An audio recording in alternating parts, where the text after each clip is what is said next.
Welcome back. The show is called Brand Equity and I'm Sonali Krishna. Now, it is learned that YouTube India recently changed its advertising policy as far as branded content creation is concerned. According to major digital content creators, YouTube is now demanding that it needs to be informed in case there is a sponsor logo or a fixed slate placement at the beginning of the video. This change has obviously not gone down too well with content creators as well as advertisers who partner these channels. However, YouTube categorically states that there has been no policy change and this is merely a misunderstanding. Analysts in the know too are of the opinion that this move could be a deterrent for YouTube as digital content creation has just about taken off in India. So the question we're asking is whether YouTube is trying to milk its cash cow too early. Abhinav Trivedi gets to the bottom of it. लसून साहब रूह अफ़ज़ा चूसते हुए हमें बताइए आपकी राय. On my wedding night. Visible spectrum in increasing order of wavelength. Over the last 2 years, we as a nation have witnessed a surge of YouTube channels such as The Viral Fever, All India Bakchod, East India Comedy, and Being Indian, to name a few. I like to report to the Indian people and the world. Yesterday at last, I wanted some chili cheese garlic naan or voyane. But over the last few weeks, this ecosystem seems to be hit with some turbulence thanks to speculation and confusion over the economics of this platform. First thing he'll say to me after coming back to India is, Will you marry me? Most of these content creators rely on branded content and paid product placement as their main income generator. But of late, YouTube, the video platform which hosts these content creators, has allegedly changed its advertising policy by demanding that the content creators need to inform YouTube about any deals they are cracking with brands in terms of brand association, product placement, fixed slate placement, or placement of sponsor logo before the roll of the actual video.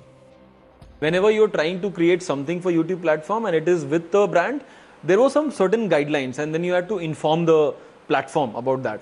But I think lately what has happened is they have added one more feature to it, that when you're working and when you're creating a content with a brand and if there is a slate to be put in front of it and which has the logo, which is sort of a complete hard-coded association with the brand, they want us to inform, they want the creators or the studio to do that in tandem with YouTube. When it comes to title card sponsorship, so you have a, in our case, Coupon Dunia and East India Comedy presents a video. When you have a title card, the sponsor has to also buy out all the pre-roll ads for at least a minimum of 48 hours from what I understand. So basically they have to buy out all the pre-roll advertisements as well. Or the other option is that Coupon Dunia can go to YouTube themselves and say, hey, instead of putting other advertisements before our video, put ours, which is this 5-second ad or whatever. So they will provide the title card for the video. I mean, essentially what this means is that there's another party that's coming in. Earlier, if I could go up to a brand and say, hey, let's work out a deal, I just get my money for the production, I'm done. Now we need to get YouTube involved. This move from the world's largest online video platform has led to utter confusion and mayhem within the online content creation community in India. Speculation is rife as to how this policy change will pan out.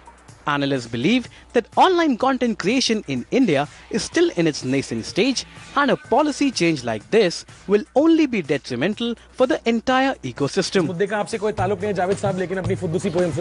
Genres such as political satire and music would be the worst affected as the shelf life of these niches are very limited, unlike food, गरम pan में हम ये खरबूजे के बीज डालेंगे. health and fashion segments. apply this on the tanned skin and leave it for 30 minutes. It's like one more hoop to jump for.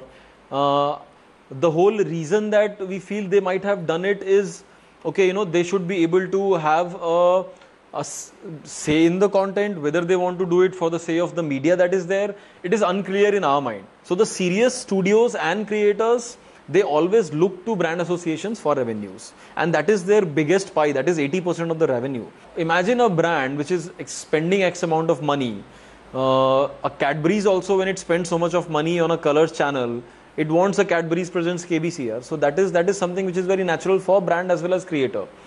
So if there is anything which becomes a deterrence, which is like scares us like a squirrel, tab to I think it's gonna not really work out for the better of any of us. Today, if I go to a sponsor and I say, hey, I need 100 rupees for this next video. Now with YouTube coming in the picture, they say, hey, you have to also buy out all the pre-roll ads. So now it's not 100 anymore. It's 150. It's 300. I don't know what the amount is. But yes, the likelihood of a sponsor coming on board now is much lower. It will only discourage the brands like us to participate because it will have processes involved. There will be approval required if somebody has to integrate the brand in any fashion. So we believe that it is going to create more processes because a lot of planning and execution goes behind in creating a masterpiece like the permanent roommates, right? What we have created. It takes a lot of planning and effort. So it will just delay the overall process and will kind of discourage the brands to integrate with the content creators. This is cheating. I am cutting with you. But YouTube has categorically stated that there is no change in its policy and that this clause was always in place. I dare you. I double dare you. And if you viewers. There is a confusion in the market, and we're working closely to make sure that there's clear understanding of our policies. Historically, we've always had a policy that did not allow burnt-in ads to be included in content that was uploaded to our site. And that's because we don't want advertising conflict to happen, because we also have advertisers that are buying inventory and we're serving up pre-rolls, etc. And so all we did was we updated our FAQs to clarify and we added a new answer in our FAQ section. So the policy remains the same and it has not been changed. Thank you, Kejriwal and Kejriwal, for wasting my time. Even if the policy existed before, none of the content creators followed it. Content creators, on the other hand, don't seem to be buying into YouTube's response and are questioning the timing of the development. Is YouTube then trying to milk its cash cow too early? No, because we're encouraging our creators to work creatively and collaboratively with brands. Brand integration continues to be an opportunity for them. And what we're really talking about is clarifying an existing policy that really just focused on one specific use case, which was burnt-in ads. We need to see that who's the one who's going to get affected by this particular change. Now, typically, if you refer to in-product brandings or in video kind of advertisement, typically top creators and large aggregators have access to such deals. And these are the select set of people who are going to get affected if any such terms kind of come in. Right? How YouTube is going to implement these changes is something which is really questionable, because as of now there is no technology which will allow you to find an in-product placement, right? So this will have to be done on a case-to-case basis. Now, does YouTube have that kind of a operational bandwidth to implement these changes? Not sure. ध्यान से सुनिए. ऐसे मुर्ग में महकता मैदा. उस गाड़ी का पीछा करो. How can you use a Bollywood ringtone? What is also noteworthy is the fact that this move could also prove fatal to YouTube, as Facebook, Vessel and many other platforms are also in the process of scaling up their video piece and are going all out to welcome unpoached content creators onto their side.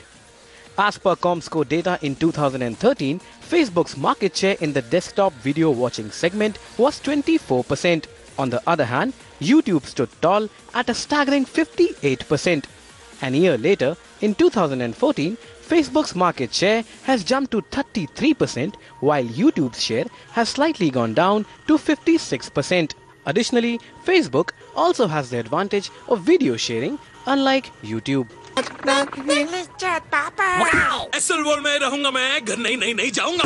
It is not news when I say that online video consumption in India is growing at an exponential rate.